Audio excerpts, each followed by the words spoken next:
Alright guys, today's going to be a bit of a different video. We're going to be working on the 2008 Tundra, and in today's video we're going to cover a very important thing that has happened with this truck, and it is the fact that the power steering pump is going out. Now, it's making a really loud squeal at times, and the reservoir is full and not leaking anything, and so all signs really point to the power steering pump. It's not exactly an uncommon issue, especially when you know, this truck has basically lived its entire life, I presume, with you know, like 305 section tires and 35-inch height for the tires as well too. So not really surprising, but what I wanted to do is a bit more of a tutorial video on how to replace this, because I haven't seen any 5.7 liter Tundras with videos explaining how to do this. So that is exactly what we intend to do today. So stick around and we'll go through that process.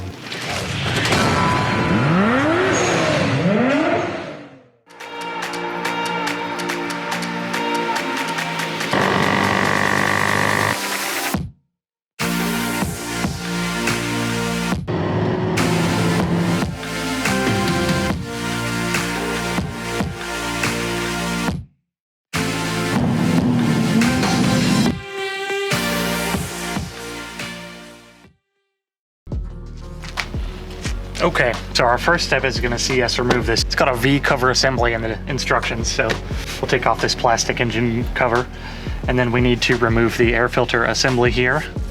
At least that's what it tells us in the instructions. I don't know if this will necessarily be in the way here on an aftermarket intake.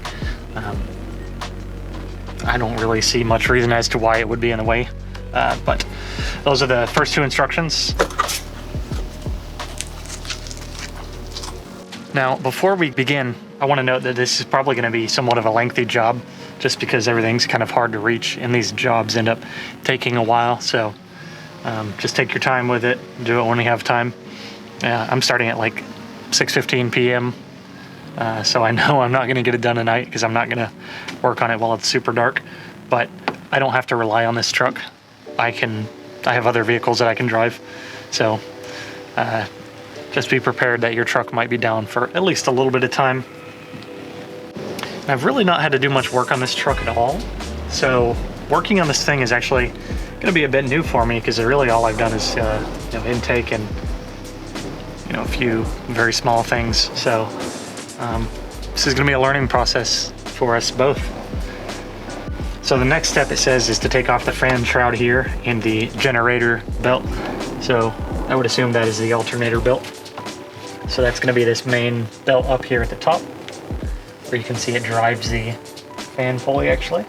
And you do want to make sure and disconnect the negative terminal here on the battery, since we're going to be working with, you know, electrical connections and such. It's just best practice to do. Okay, so the next steps want us to remove the generator and V-belt. So it's pretty tucked in there, and it's behind some hoses and some wires. So I think the easiest shot at getting that is actually going to be to get underneath the truck and take off the engine guard below, and then reach up there and untension that pulley and then pull the belt off. So I'm going to hop under the car and do that now. So I want to apologize in advance for some of my stupid GoPro footage. I made a couple mistakes. Number one was that the camera wasn't angled correctly in some of these shots, and the other was that I left what's called an ND filter on, and I didn't realize it. It's basically like sunglasses for your camera, so I apologize about that. What are you doing? James. Now that we are underneath the truck, we're going to go ahead and take off the mounting bolts for the engine guard. So should have some various 14 mil bolts under here.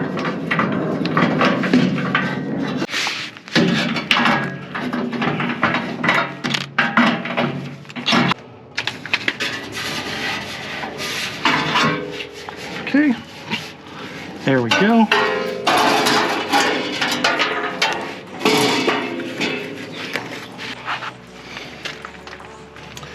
Okay, now the pulley we're looking for should be this guy right here. So here's your alternator pulley. Right above that is a tensioner. So we should just be able to turn that, loosen that belt, pop it off. James, what are you doing? So I think that's probably a 15, but let's test 14. Oh, okay, 14.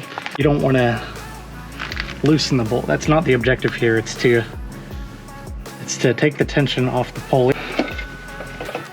And then we will go up top and take the rest of the belt off. Okay, now from up here we can begin to take the rest of the belt.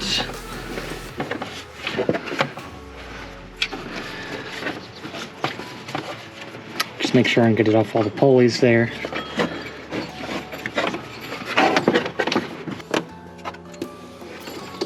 There we go.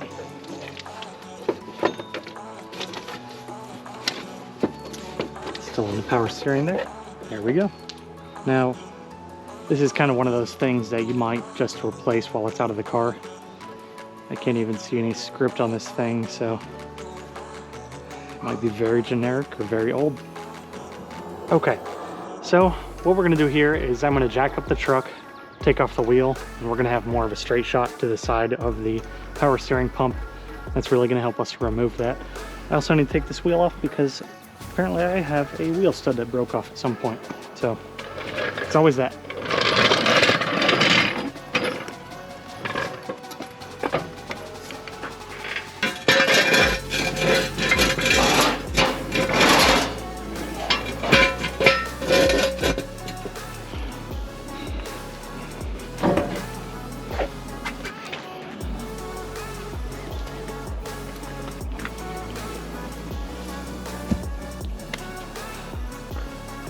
Okay, so what we're gonna do here is go ahead and go through and pop off these little rivets here.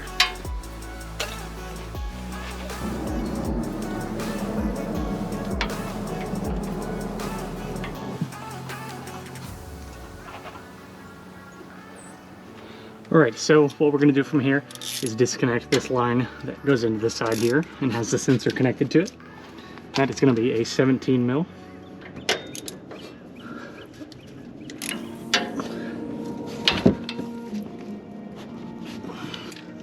All right, so the next step we're going to do, now that that is disconnected, we are going to pull this hose clamp down. These little right angle pliers work wonders. And then we are going to work this hose off there. And that's really going to drain a lot of fluid there, so. All right, we also want to disconnect this wire that is held in the bracket here on the power steering pump. So this bracket is actually kind of hard to disconnect, and it just bent when I tried to pull the plastic off there. So I am going to put a 14 mil wrench on the bolt head here.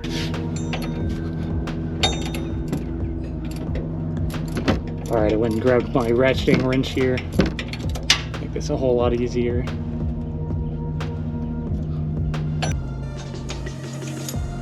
All right, there we go. That bolt was incredibly long for the world's lightest little thin gauge metal bracket there, but better overdoing it than underdoing it, I guess. I think we're onto our mounting bolts here. I feel 1, 2 at the top here.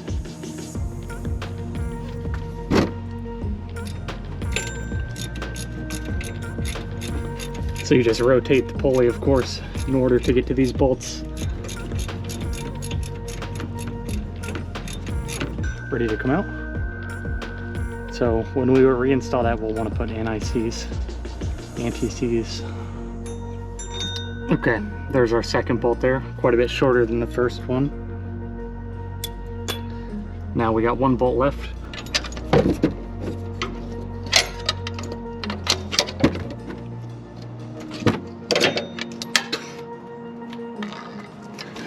All right.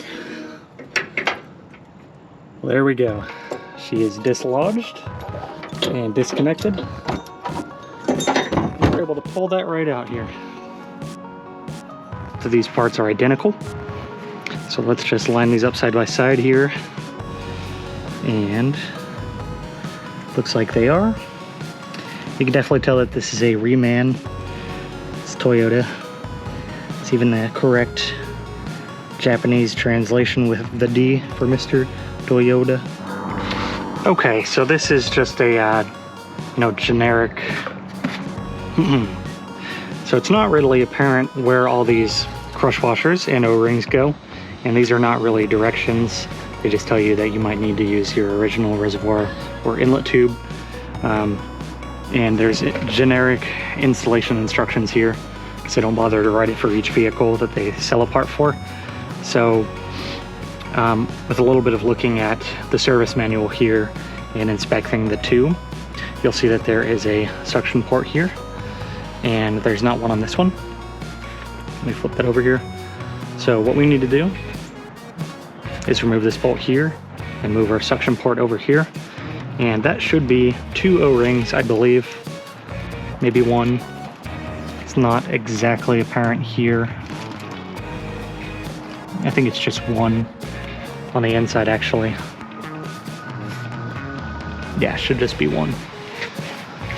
A 12 mil bolt here that we'll be removing.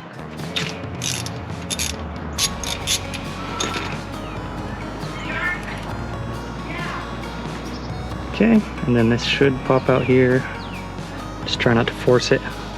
Should come upwards. Okay. See how it looks like there's just an O-ring here. So let me grab something to pop that off of and then clean this up as well too. Okay, let's start by cleaning this thing off.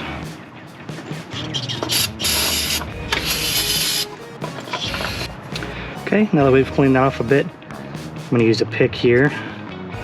Pull out that O-ring. We try not to scratch the surface on the inside. Let's just give that a quick clean down. Make sure that surface is clean as well. Let's clean this bolt while we're at it.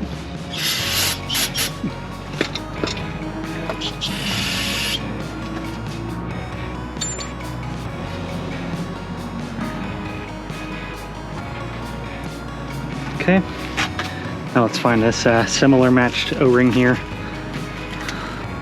We want to take a little bit of power steering fluid, so I'm actually just going to grab some out of the inside here. You don't need a lot. And just kind of coat the inside and the outside of this O-ring.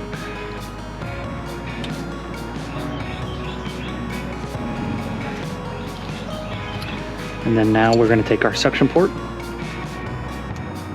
and put it right over there. Snap into place. Take this suction port and let's get a little bit more power steering fluid here just to be safe. Kind of coat the outside a little bit more and then line that up. Careful not to damage the O-ring as you install this. Now that that is lined up, take your 10 millimeter bolt there, or 12 millimeter, sorry. Reinstall it. The instructions give a designated foot-pound of 12 Newton meters, about 9 foot-pounds. So I'm just gonna torque that down kind of by feel.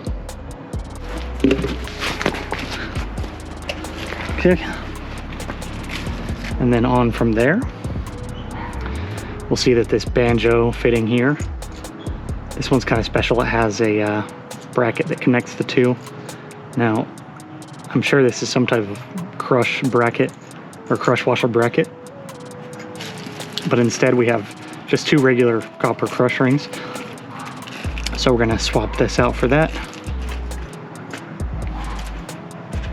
And that is our pressure feed, pressure inlet.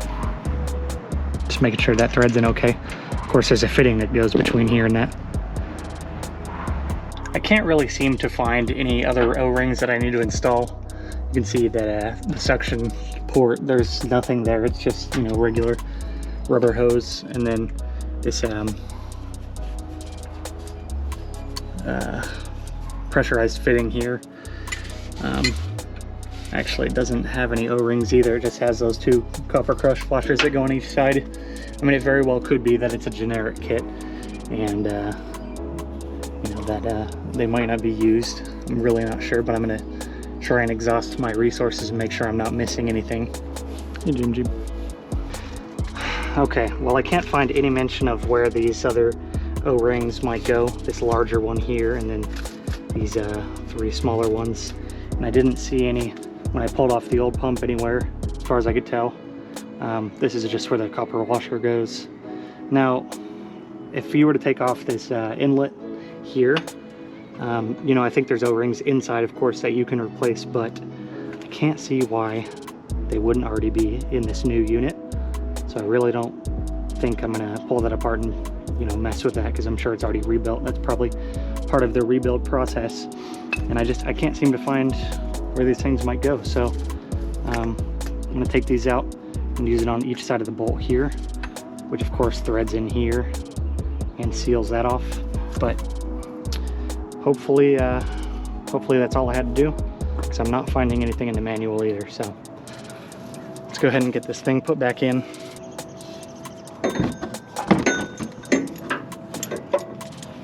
Okay, so you might have to kind of tap this seal back in place here. This pre-installed nut. Let's see if I can't get this up in there and tap it a little bit. There we go. That should do it.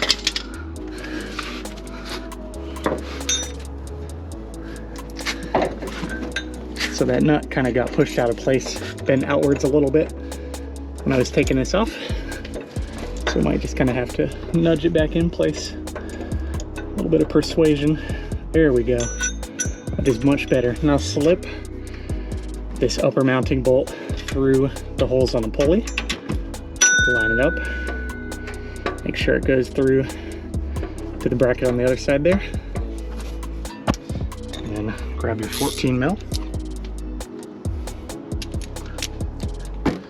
Go ahead and start tightening that down.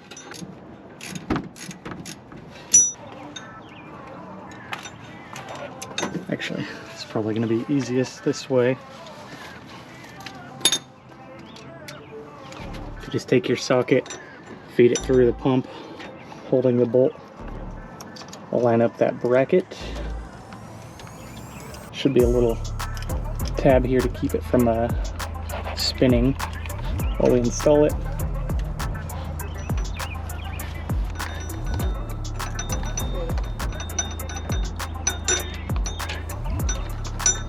Just go ahead and tighten that one down. 21 Newton meters, 28 foot-pounds, or Guten tight. Now take your suction hose, make sure it's over the fitting and all the way up. Take your pliers, compress that spring clamp, and slide it up very close to the top there. Mine has an indentation from where it was, so we'll just line it back up with that. Okay, now for this next part, we're going to take our feed hose here. Now take your banjo bolt, make sure it's all cleaned up. Put one copper washer on one side. Now push it through, and on the back side of that bolt, make sure that the copper washer is on there and seated well. That's going to be really essential to getting a good clamping force there and having no leaks. Now there's a tab here that will keep it from rotating and keep it in place. So put that on. Your 17 mil. And tighten that down, get it snug, and we are going to torque that one since it's got copper crush washers on it. We don't want any leaks. But before we do that, let's just go ahead and plug this back in here. Should only fit on one way. Make sure it snaps into place. Okay, now let's get our torque wrench and torque that down. 51 Newton meters, so 38 foot-pounds. Make sure you're getting that right. You definitely don't want to snap this.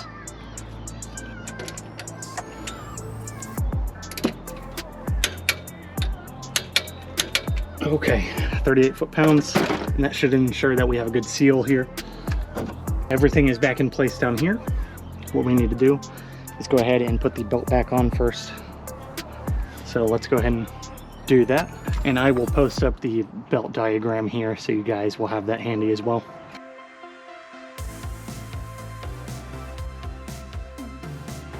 Okay guys, it's the next morning here and I was able to get the belt on successfully. I had a really difficult time getting that tensioner to loosen up to the point where I could slip the belt over. I don't know why I had such a hard time with that. I even was barely able to put that 5mm Allen key through the hole that holds it in place, keeps the tension, but managed to do it. So I'll throw up that diagram, of course, for you guys. There's plenty of videos on how to replace that, so I won't really go too into depth on that.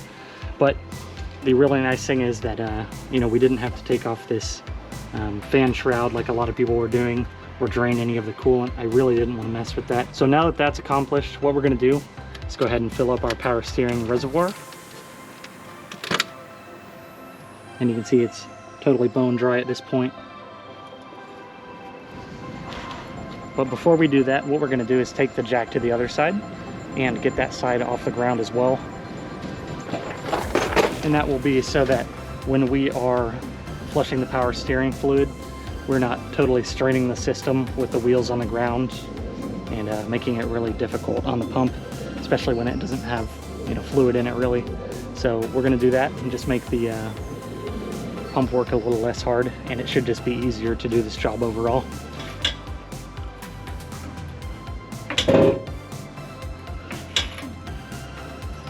Okay, there we go. I want to grab another jack stand to throw under here. So this part is really important. You can use ATF, of course. It's really interchangeable with power steering fluid for the most part. They're generally the same thing. The important thing is that we want a Dexron 3 rated power steering fluid, or ATF, and make sure we don't have any leaks. That way we don't pour a whole bottle for no reason. So far everything is looking clean as far as I can tell. So let's head up to the top side and start adding more fluid. Filling it to the top of the cold max there. We don't want this thing to overflow on us. So with that, what we're going to do is pull this funnel out. We're going to leave our lid off here. We're going to reconnect our ground. All right, now we're going to hop in here. So unfortunately, I just had so many things go wrong with filming, so I missed me bleeding the power steering. But what I did was fill that fluid up to the cold max line, and then I went into the truck and turned from lock to lock. And I did that a couple times, got out, checked the fluid, make sure it wasn't too low. If it was low, I would fill it up as it sucked through the system. And then I just continued that process until the truck was warmed up and the fluid was at the hot max level. And that was that. Simple enough. Okay guys, so with that all done, what we're going to do is go ahead and put on the lower splash shield here.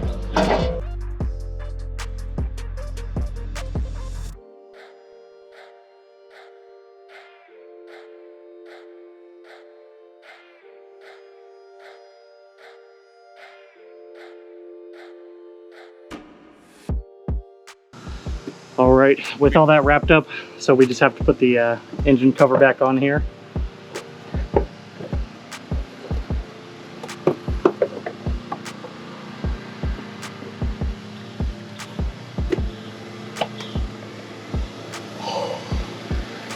Relish in the 8-pack. Okay guys, great news. We got the job all done, and I took the truck for a drive around, and it feels perfect. Perfect! No issues at all in terms of how the pump is working. No more power steering pump whine or anything. It feels smooth. There's no kind of sluggishness or delayed response at all. So that's good. However, there is a pulley squeal now and I think when this thing was rebuilt, it might not have been, you know, rebuilt to exact correct tolerances. Maybe on the pulley itself, or maybe the bearing wasn't replaced. I'm not sure, but it's squeaking, and it's pretty annoying, pretty frustrating for, you know, doing this job and then having that. So I am going to try and put a few miles on it and see if it goes away, but I don't necessarily have, you know, high hopes that it will. But the good thing is that it works, and you guys now have a tutorial for that. So a win for you, bit of a loss for me probably. But I want to thank you guys for watching on this one, and hopefully we'll see some more of this Toyota here in the future. All right, thanks guys.